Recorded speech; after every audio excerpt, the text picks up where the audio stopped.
Block করে দিয়েছে, তবুও মেসেজ করি আমার সাথে একটু কথা বলেন। আমি তো সংসার হারাতে চাই নাই, আমি তো সংসার হারাতে চাই না, আমি সংসার করে যাইতে চাইছি।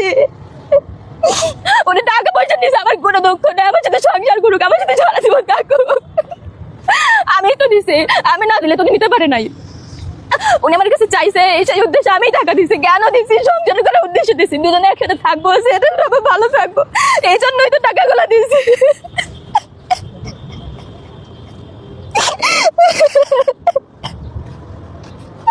ঠিক এইখানে আমাকে নিয়ে অনেকবার আসছে, এই রাস্তা দিয়ে আমার সাথে হেঁটে যেত আর আমাকে প্রতিশ্রুতি দিত আমি তোমার সাথে সংসার করবো।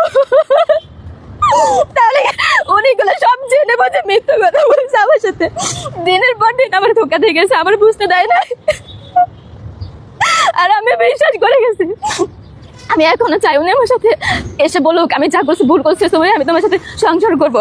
আমি চাই উনি এখন এসে আমাকে সরি না বলুক, উনি এসে বলুক, সবার সামনে প্রতিশ্রুতি দিক আমার সাথে সংসার করবে। মানে আমাকে সাথে কেন সংসার করবে না, কেন সংসার করা যায় না, আমাকে নিয়ে কেন ধোকা দিল, আমি কি করছি?